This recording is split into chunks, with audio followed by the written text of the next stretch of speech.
Hi, I'm Elanor Bell, and I'm a Senior Research Scientist at the Australian Antarctic Division. If I told you that viruses, bacteria, seahorses and whales were very similar, I'd forgive you for thinking I'm really crazy. But bear with me.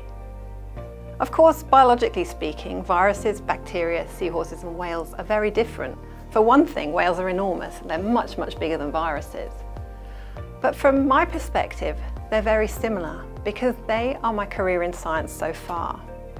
Let me explain.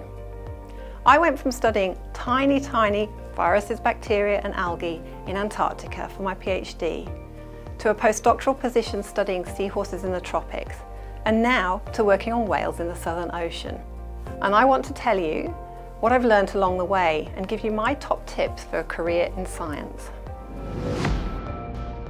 When I was an undergraduate studying environmental biology in the UK, I dreamed about studying trees in the Daintree by daytime, at night stargazing, and then in my spare time snorkeling on coral reefs. It sounds really good, doesn't it? I also vividly remember doing a course about polar ecology and really enjoying it.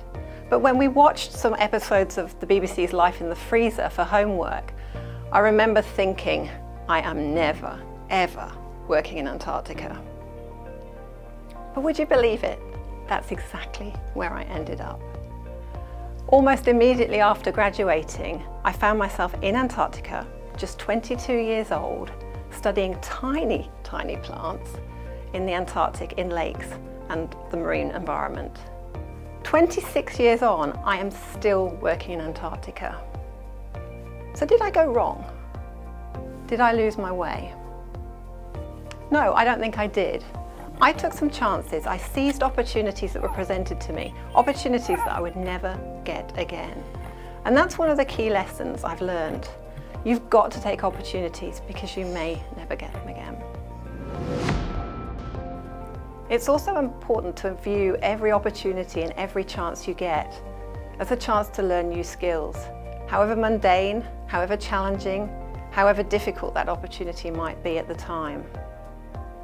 My experience in Antarctica gave me a whole host of transferable skills that I've been able to apply to all aspects of my scientific career.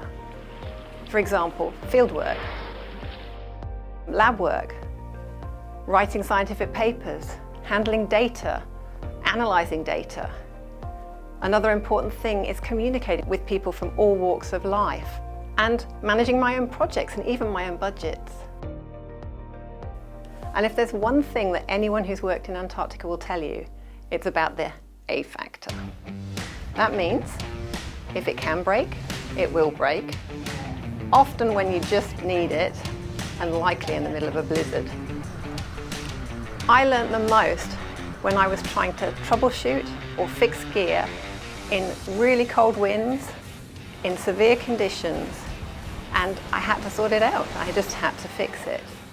And that has taught me so much about dealing with challenging conditions and challenging situations, albeit not so cold, as I've gone through my scientific career.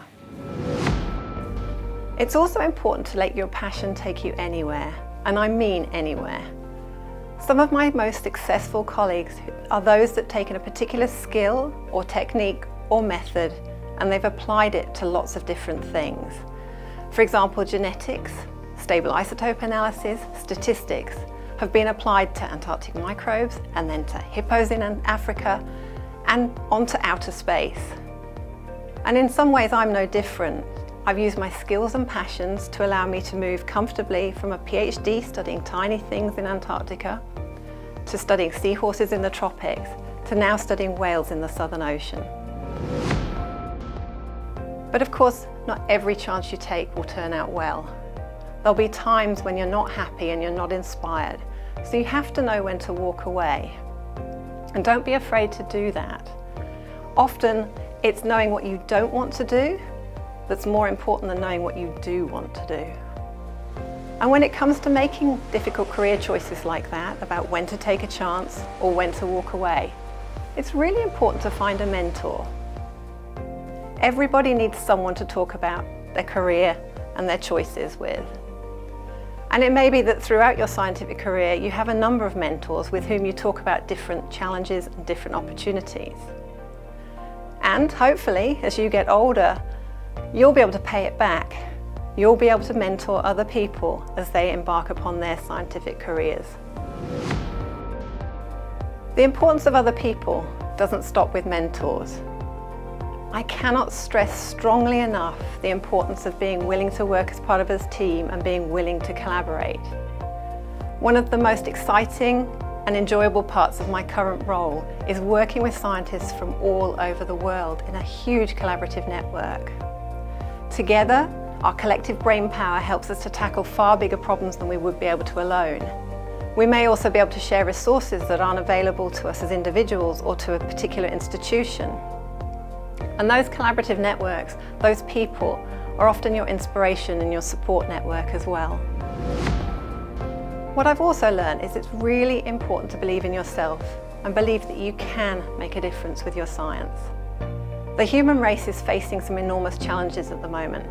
Climate change for one, searching for a vaccine for coronavirus, to name just two. Of course, not all of us are going to win Nobel Prizes for our scientific endeavours.